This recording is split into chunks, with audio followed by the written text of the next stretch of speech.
think about this a bit. In the United States, do you have any of the first four freedoms?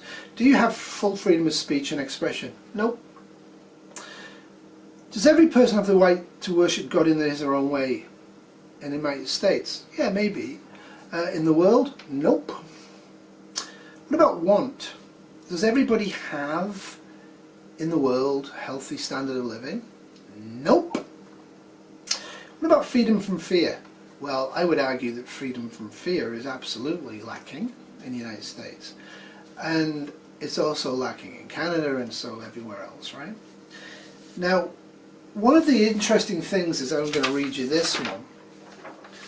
There are a few things in politics more annoying than the right's utter conviction that its own pattern on the word freedom, that when its leaders stand up for the rights of banks to be unregulated or capital gains to be untaxed, that is actually and obviously standing up for human liberty, the noblest cause of all. Any increase in the size or duties of government, the right tells us, necessarily subtracts from our freedom. Government is, by its very nature, a destroyer of liberties.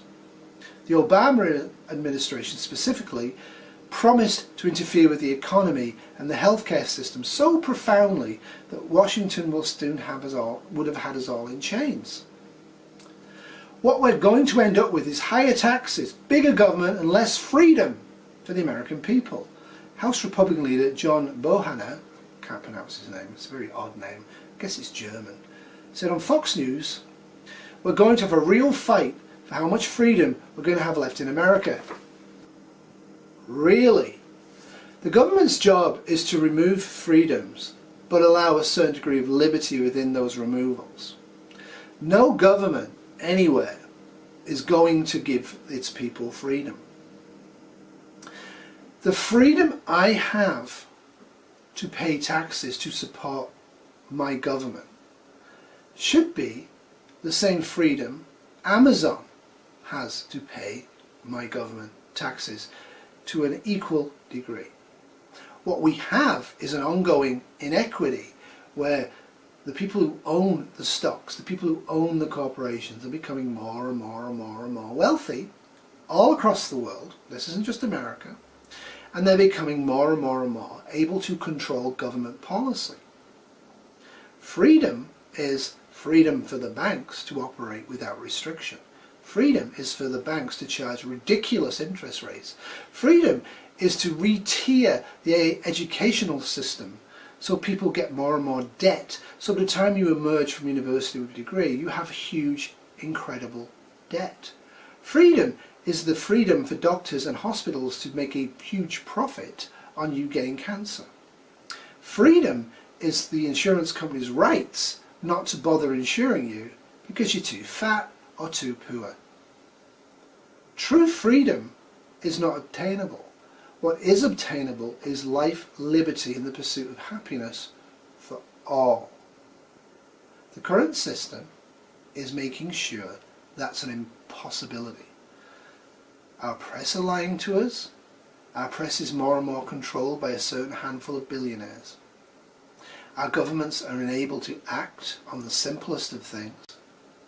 It's able to convince people that liberty is destroyed by universal health care in the United States, when all around the Western world the opposite is obviously true.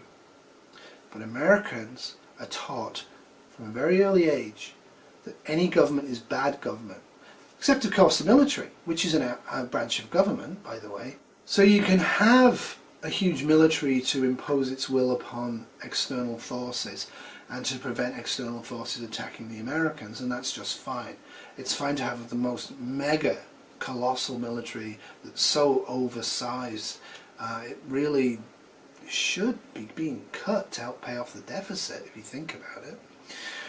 But it's not okay to have universal health care. It's not okay to have a universal welfare system that allows the poor not to have to suffer want and suffer crime. Their fault for being poor, their fault for getting cancer, their fault for not being rich enough to cope with those issues. Freedom for all across across the planet will mean a radical change in all of our lifestyles. We have a massively inequitable planet. What's worse is over time our Western countries are becoming more and more inequitable. This will inevitably lead to an erosion of freedom for all of us. You can't have a system where the haves have more and more and the majority have less and less. They get angry, they get upset. So what do? Make marijuana legal and dope them. You saddle them with such vast amounts of debt that when they leave university, as 86% of Canadians now do, baccalaureate degree is a high school diploma in essence, but they have to pay between $20,000 and $40,000 Canadian to get it. I know, you pay a lot more in the States. Just because it's worse in the States doesn't mean it's okay in Canada. Really, it doesn't. It also means that you control the press and put a certain line through. You also show people that their right to free assembly and to petition their government is met with rubber bullets, gas containers, kettling, being smashed over the head. Now you could argue that they're doing that to protect people. I would argue they're doing that to protect a certain number of people, the people in positions of power.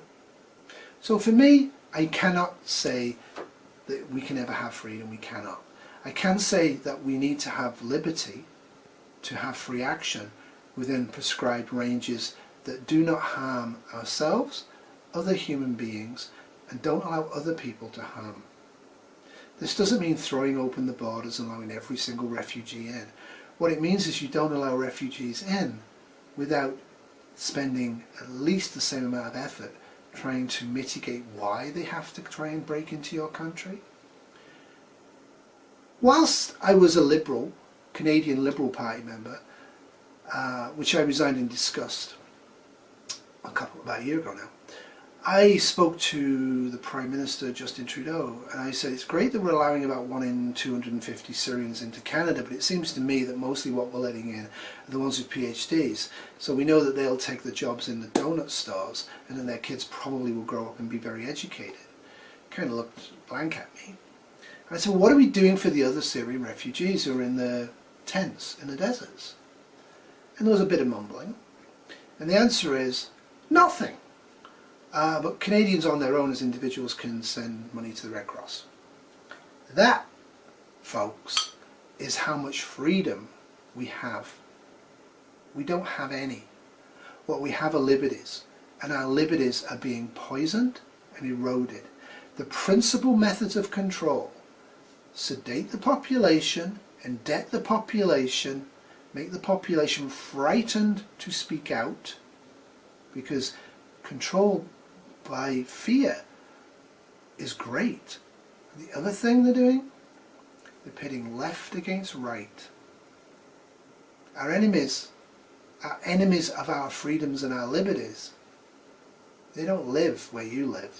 They live in big houses on huge lands, and they're making vast quantities of money, and they make more and more every year. And they're not producing money, they're taking it. They're taking it from all of us. So that's what I think. I know a lot of Americans will not like this video. I apologize for that. I'm not disrespecting the military. I'm not disrespecting America. This applies to all the Western countries. Soldiers should not fight other human beings unless those other human beings are directly harming other human beings. And yet, some soldiers on whichever side jump in first and start firing bullets. And of course the other side responds. I don't think we can end war. I don't think we can have no military. I don't think we're going to end up with one world government, though. A one world government would be a great idea if it was democratic. What we're ending up with is a de facto one world government controlled by the corporations. There is not much difference between the Democrats and the Republicans. There's not much difference between the Liberals and the Conservatives. Oh, they throw us the odd difference to make us think there's a difference, so when we vote we think we're having a say. But the actuality is, it doesn't matter whether it was Obama, Bush, Clinton, Jeb Bush, or Donald Trump in charge. The cash transfer from me to them continues onwards. And the same is in Canada. There is no difference. The same in the United Kingdom, the same in France, the same in Germany. Cheers. I'll consider dying for your freedom to speak, but I probably won't. It takes a lot of guts to try to be free. I think the world has gone beyond saving at this point, so I'm kind of reluctant to dive in. Toodles.